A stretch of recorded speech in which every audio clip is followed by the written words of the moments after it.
Hi friends, I am Asutosh Ranjan Chaube. You are most welcome in IS Brahmastra online study group. तो पिछले video में जहां तक हम लोगों ने एटमॉस्फेयर टॉपिक के बारे में डिस्कस किया था, उसी से हम लोग आगे शुरू करेंगे।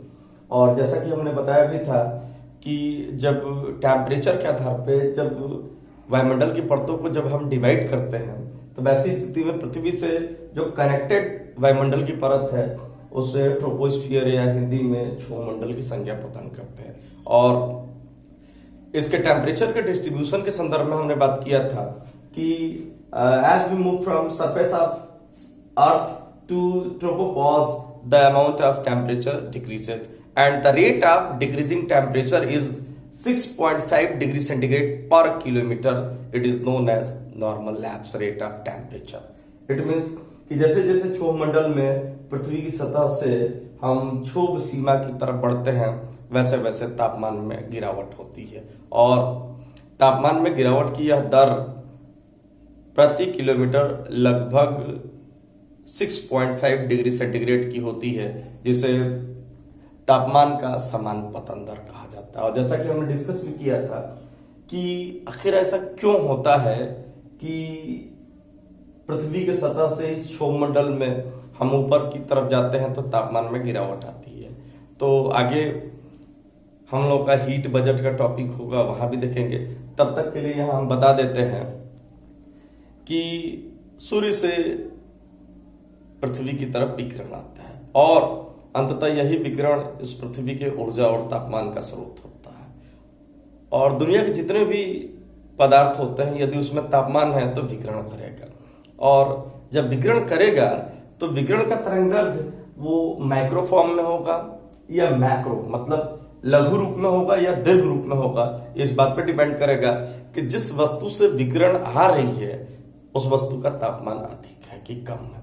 यदि वस्तु का तापमान अधिक होगा तो वैसी स्थिति में उससे निकलने वाला जो विकिरण होगा वो माइक्रो फॉर्म में होगा, लघु रूप में होगा।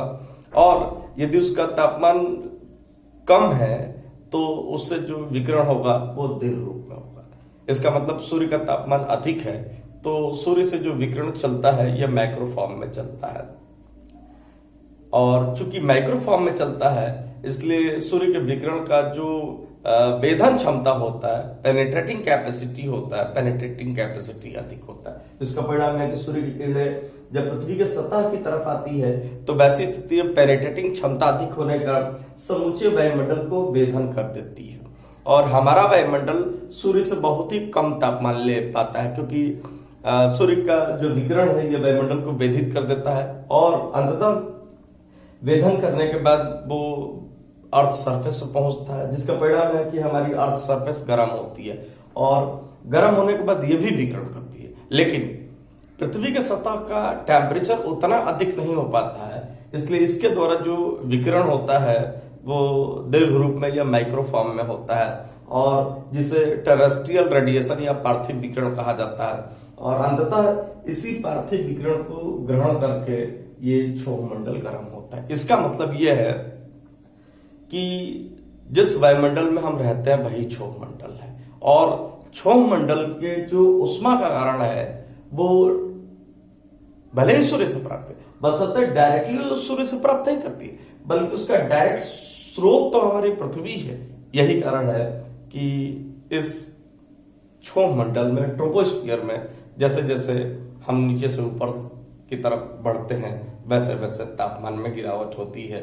और तापमान में गिरावट की यह दर पर किलोमीटर लगभग 6.5 डिग्री सेंटीग्रेड होता है। तो ये ट्रोपोपॉज है जिसको क्षोभ सीमा की संज्ञा प्रदान करते हैं। क्षोभ सीमा के ऊपर से लेके लगभग 45-50 किलोमीटर तक, मतलब लगभग 40-50 किलोमीटर तक जो परत होती है, इस परत को हम स्ट्रेटोस्फियर, इस परत को हम लोग स्ट्रेटोस्फियर की संज्ञा प्रदान करते हैं, जिसे हिंदी में समताप मंडल कहते हैं। समताप मंडल कहते हैं। इसका मतलब है कि जो स्ट्रेटोस्फियर है, it is located between tropopause and stratopause. मतलब क्षोभ सीमा और समताप सीमा के बीच इसकी लोकेशन पाई जाती है। और जैसा कि हम लोग देखा कि क्षोभ मंडल में जैसे जैसे हम नीचे से ऊपर की तरफ बढ़ते हैं वैसे वैसे तापमान में गिरावट होती है, लेकिन जैसे ही हम ट्रोपोपॉज को क्रॉस करके जैसे ही ऊपर की तरफ बढ़ते हैं तो जो ट्रोपोस्फियर में डिस्ट्रीब्यूशन ऑफ टेम्परेचर वाली व्यवस्था है, मतलब पर किलोमीटर 6.5 डिग्री सेंटीग्रेड जो घटने वाली व्यवस्था है और वो समाप्त हो जाती है। और ट्रोपोपॉज के ऊपर जैसे जैसे हम बढ़ते हैं टेम्परेचर में वृद्धि होना शुरू हो जाता है। अब जाहिर सी बात है कि यह नेचुरली एक क्वेश्चन अराइज होगा कि जब हम ट्रोपोस्फियर में नीचे से ऊपर जाते हैं तो टेम्परेचर में पर किलोमीटर 6.5 डिग्री सेंटीग्रेड की गिरावट होती है। तो फिर आखिर ऐसा कैसे हो जाता है कि जब हम ट्रोपोपॉज के ऊपर जब स्ट्रेटोस्फियर में जब बढ़ते हैं तो ट्रोपोस्फियर वाला जो टेम्परेचर घटने वाली जो व्यवस्था होती है भंग होती है और टेम्परेचर बढ़ना शुरू हो जाता है। इसका कारण यह है कि समताप मंडल में लगभग 25 से 35 किलोमीटर ओजोन लेयर पाया जाता है, ओजोन परत पाया जाता है। यदि हम ओजोन मतलब कहा जा सकता है कि लगभग 25 किलोमीटर से लेके 35 किलोमीटर तक ये वाला जो भाग है वो ओजोन लेयर पाया जाता है। और हम आपको बता दें कि ओजोन लेयर पूरे वायुमंडल में पाया जाता है, पूरे वायुमंडल में ओजोन लेयर पाया जाता है, बशर्ते ओजोन परत का जो मैक्सिमम कॉन्सेंट्रेशन है वो 25 किलोमीटर टू 35 किलोमीटर के बीच पाया जाता है। बेसिकली जो ओजोन होता है it is a try atomic molecule of oxygen, O3 को ही हम ओजोन कहते हैं। तो पाया तो समूचे वायुमंडल में जाता है, लेकिन सबसे अधिक उसका कॉन्सेंट्रेशन कहीं होता है तो 25 से लेके 35 किलोमीटर के बीच होता है। इसका कारण यह है कि जो ये हमारा वायुमंडल है ये पृथ्वी से कनेक्टेड है और पृथ्वी से कनेक्टेड होने के लिए जो बल उत्तरदायी है वो पृथ्वी का ग्रेविटेशनल फोर्स होता है। इसका मतलब ग्रेविटेशनल फोर्स की वजह से ये हमारा वायुमंडल पृथ्वी से कनेक्टेड होता है, जिसका परिणाम यह होता है कि भले ही हमारा वायुमंडल 32,000 किलोमीटर तक होता है पृथ्वी की सतह से, लेकिन निचले भाग में जो वायुमंडल के गैसों की डेंसिटी होती है वो अधिक होती है और जैसे जैसे हम ऊपर की तरफ बढ़ते हैं वैसे वैसे गैसों की डेंसिटी कम होती जाती है।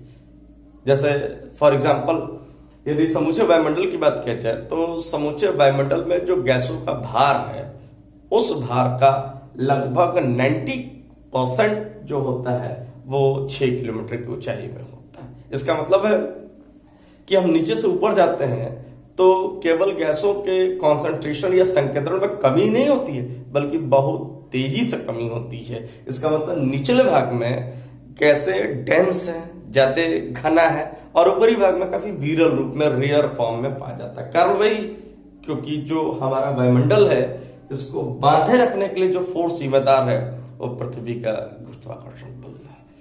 तो उसी तरीके से जब हम वायुमंडल के निचले भाग में बात करते हैं तो वायुमंडल के निचले भाग में गैसों की जो कॉन्सेंट्रेशन या डेंसिटी है वो इतनी अधिक है कि 3 से अधिक ऑक्सीजन एटम आपस में आ जाते हैं तो उस स्थिति में भी ओजोन आसानी से नहीं बन पाता। उसी तरह से हम अधिक ऊंचाई पे जाते हैं तो ऑक्सीजन के एटम इतने दूर दूर होते हैं कि 3 मिलना मुश्किल हो जाता है, जिसका परिणाम है कि ऊपर भी ओजोन कम, नीचे भी ओजोन कम।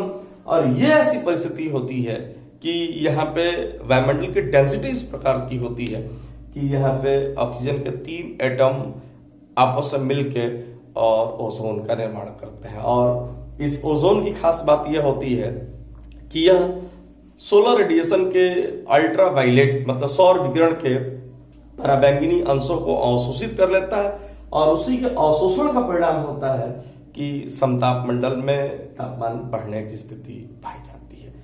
तो जैसा कि हम लोग देखा कि जो ओजोन लेयर होता है वो पाया तो जाता है समूचे वायुमंडल में, लेकिन यह है कि उसका सबसे ज्यादा डेंसिटी या कॉन्सेंट्रेशन पाया जाता है। तो डेंसिटी या कॉन्सेंट्रेशन पाया जाता है तो ये वायुमंडल के 25 से 30 किलोमीटर के बीच पाया जाता है और अंततः इसी ओजोन परत की उपस्थिति के कारण ही समताप मंडल का तापमान बढ़ जाता है और अंततः उसी ओजोन परत की उपस्थिति का परिणाम यह होता है कि हमारी पृथ्वी पे जीवन संभव हो पाता है। मतलब ओजोन परत पृथ्वी पे जीवन के लिए एक नेचुरल प्रोटेक्टिंग लेयर के तौर पे काम करती है। फिर ये हमने देखा कि ये स्ट्रेटोस्फीयर समताप मंडल है और समताप मंडल का जो ऊपरी भाग है लगभग 45 से 50 किलोमीटर तक होता है। इसको हम स्ट्रेटोपॉज कहते हैं, स्ट्रेटोपॉज, ठीक है। और स्ट्रेटोपॉज से लेके और लगभग 90 किलोमीटर के बीच का भाग, मतलब स्ट्रेटोपॉज से लेके और ये वाला भाग है मतलब 45-50 किलोमीटर से लेके लगभग 90 किलोमीटर तक के बीच का भाग है। इसको हम लोग मेसोस्फीयर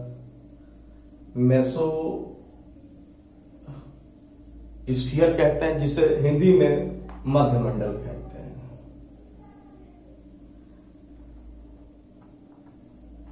और जैसे ही हम मध्यमंडल में मतलब 45-50 किलोमीटर से लेके और 90 किलोमीटर तक जाते हैं तो एक बार फिर से क्षोभ मंडल वाली व्यवस्था स्थापित हो जाती है। इसका मतलब कि मेसोस्फीयर में भी जैसे जैसे हम नीचे से ऊपर की तरफ जाते हैं वैसे वैसे टेम्परेचर में गिरावट आना शुरू हो जाती है। इसका मतलब मेसोस्फीयर का जो टेम्परेचर कैरेक्टर होता है ये ठीक उसी तरह से होता है जैसे कि ट्रोपोस्फीयर का होता है। उसके बाद 90 किलोमीटर से लेके और वायुमंडल के सबसे अंतिम ऊंचाई तक का जो भाग है इसे एक्सोस्फीयर,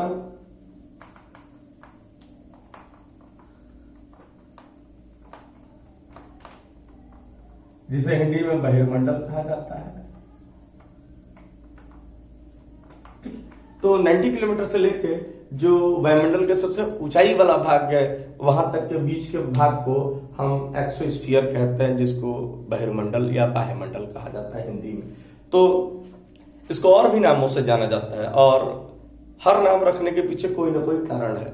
इसको एक्सोस्फीयर इसलिए कहते हैं क्योंकि हमारी पृथ्वी के चारों जो वायुमंडल का सबसे बाहरी भाग होता है ये चूंकि सबसे बाहरी भाग में है इसलिए इसको एक्सोस्फीयर या बहिर्मंडल भी कहा जाता है। और इसको थर्मोस्फीयर या तापमंडल भी कहा जाता है। इसको थर्मोस्फीयर या तापमंडल कहने का आशय यह है कि इसमें तापमान अधिक नहीं होता है बल्कि सौर विकिरण की रेडिएशन की सर्वाधिक मात्रा उपलब्ध होती है, इसलिए इसको थर्मोस्फीयर भी कहते हैं। और इसमें चूंकि गैसें विरल होने की वजह से अलग अलग पाई जाती है इसलिए इसको केमोस्फीयर भी कहते हैं।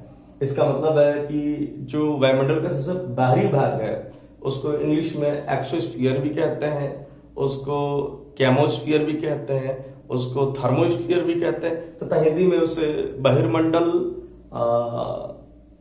तापमंडल या रसायन मंडल की संज्ञा प्रदान करते हैं। और इसी बहिर्मंडल का जो निचला भाग है उसको हम आयन मंडल की संज्ञा प्रदान करते हैं। तो इसको जब तापमंडल कहा जाता है तो वास्तव में यहाँ पे ताप का आशय वो ताप नहीं है जिसको हम पृथ्वी पे महसूस करते हैं। इसको ताप कहने का आशय ये है कि जो ये भाग है ये सोलर रेडिएशन की अधिकतम मात्रा प्राप्त करता है। इस आधार पे इसको थर्मोस्फीयर की संज्ञा प्रदान करते हैं। आगे इस बात को हम लोग जब heat budget of earth and atmosphere पढ़ेंगे तो वहां भी देखेंगे कि वास्तव में किसी स्थान पे रियल टेम्परेचर और वहां प्राप्त होने वाले रेडिएशन में क्या अंतर है। तो इस वीडियो में हम लोग इतना ही डिस्कस करेंगे।